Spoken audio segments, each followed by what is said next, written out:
તો આ તરફ સુરત કાપડ માર્કેટના વેપારીઓમાં અનેરો આનંદ જોવા મળી રહ્યો છે। તહેવારોનો સમય આવી રહ્યો છે અને તેમાં પણ રેલવે વેપારીઓ માટે સારા સમાચાર લઈને આવી છે।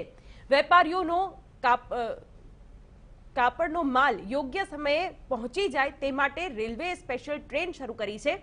મુંબઈ રેલ મંડળના ડીઆરએમ અને સુરત ટેક્સટાઇલ ગુડ્સ ટ્રાન્સપોર્ટ એસોસિએશનના પ્રતિનિધિઓ વચ્ચે એક બેઠક મળી હતી। બેઠક બાદ ડીઆરએમ દ્વારા કાપડ પરિવહન માટે વ્યાજબી ભાડા પર डेडिकेटेड ट्रेन चलाववा माटे सहमति अपाई हती अने त्यारबाद वेपारीओए ट्रेन बुक करावी हती। दुर्गा पूजा आवती होवाथी सूरतनुं कापड़ ट्रेन द्वारा बंगाळ मोकलवामां आवशे। તહેવારોની સિઝન શરૂ થતાં જ સુરતના ટેક્સટાઇલ માર્કેટમાં દિવાળી જેવો માહોલ અત્યારથી જોવા મળી રહ્યો છે, કારણ કે ખરીદી હવે જે તહેવારોને લઈને થવી જોઈએ તે શરૂ થઈ ગઈ છે। સાથે સાથે પાર્સલ સેવા માટે રોડ ટ્રાન્સપોર્ટની સાથે જ ટ્રેન પાર્સલ સુવિધા પણ ઊભી થતાં વેપારીઓને ઘણી મોટી રાહત મળી છે। આપણી સાથે કેટલાક વેપારીઓ છે, એમની સાથે વાત કરીને જાણવાનો પ્રયત્ન કરીશું કે અત્યારે બજારમાં કેવી રીતનો माहौल है। आप बताइए कि अभी किस तरह का माहौल देखने को मिल रहा है, क्या खरीदी हो रही है त्योहारों की? खरीदी वैसे तो लमसम अभी चालू होने का आसार है, क्यों आगे नवरात्रि का भी सीजन है और दिवाली भी साथ में रहती है, तो लमसम जैसे व्यापारी वगैरह आएंगे, जैसे पेमेंट का भी अगर रोटेशन अच्छा घूमेगा तो व्यापार चलने का अच्छे से आसार है। और हम यही चाहते हैं कि व्यापार अच्छा चले तो सबके लिए अच्छा है, अपने लिए भी अच्छा है। चंपालाल जी, आप ये बताइए कि अभी तक रोड ट्रांसपोर्ट की सुविधा उपलब्ध थी, लेकिन अभी ट्रेन से भी पार्सल जा रहे हैं, तो किस तरह ये उपयोगी साबित हो रहा है? देखिए, जिस तरीके से डीजल और पेट्रोल के भाव बढ़ने के बाद ट्रांसपोर्टेशन ने अपने चार्ज बढ़ाने शुरू कर दिए, तो उस वजह से जो भी मंडियों के हमारा अपना माल जाना लग रहा था उसमें कहीं ना कहीं कॉस्टिंग प्रभावित कर रही थी और साड़ी महंगा गिरना शुरू हो गया था। और यहाँ बॉक्स पैकिंग का जिस तरीके से माल यहाँ जाता है, तो उस बॉक्स पैकिंग के अंदर ट्रांसपोर्ट वालों ने अपने मतलब 1.5-2 गुना, मतलब जो जितना वजन का माल होता था उससे भी 30-40 किलो एक्स्ट्रा वजन का माल ले रहे थे।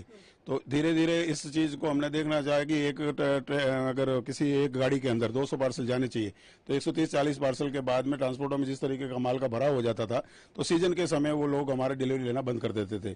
तो ये कहीं ना कहीं प्रभावित होता था और समय पे अगर व्यापारी को माल नहीं पहुंचता था तो वो सीजन जाने के बाद या तो रिटर्न गुड्स आने की संभावना रहती थी और उसके पेमेंट लेट होने की बातें हमारे बीच रहती थी।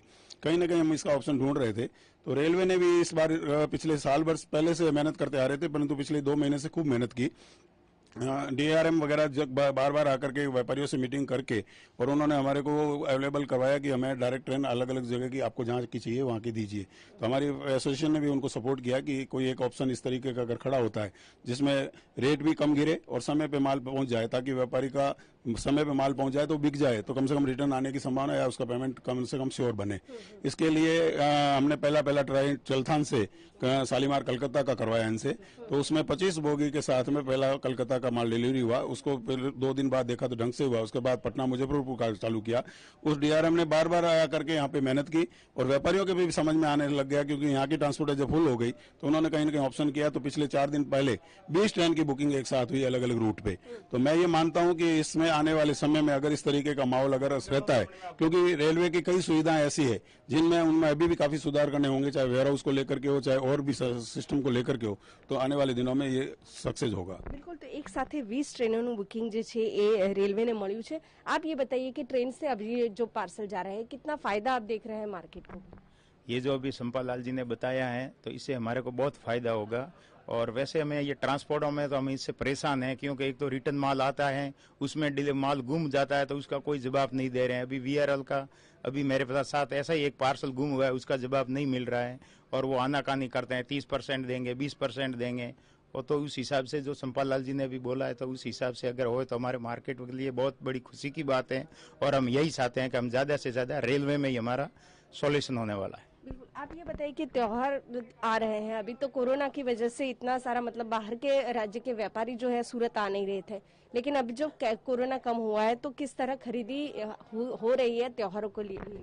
व्हाट्सएप के जरिए खरीदी हो रही है। अभी ज़्यादा व्हाट्सएप का चला हुआ है। उसी के आधार पर व्यापारी डर रहा है कि कोरोना के कारण हम लोग नहीं आ सकते, इसलिए ज़्यादा व्हाट्सएप का प्रोग्राम हो रहा है। अच्छा चंपालाल जी, ये बताइए कि किस तरह देखते हो, क्योंकि त्योहार भी आ रहा है, खरीदी किस प्रकार रहेगी और कितने आसान? वैसे 1 महीने पहले तक तो अनिश्चित था कि थर्ड लहर आएगी तो लोग तैयारी नहीं कर पा रहे थे, परंतु अब ये लगने लगा है कि अगर आगे जैसे दीपावली की सीजन है, चाहे दुर्गा पूजा की सीजन है, चाहे लगनसरा की बिक्री है, उसमें पिछले 2 साल से कहीं रिटर्न नहीं आए हैं, तो हर आदमी हर व्यापार की स्थिति को थोड़ा थोड़ा खरीदी दे रहा है। और मेरे को लगता है कि आने वाले 3-4 महीने काफी अच्छे सूरत के लिए रहेंगे। बिल्कुल।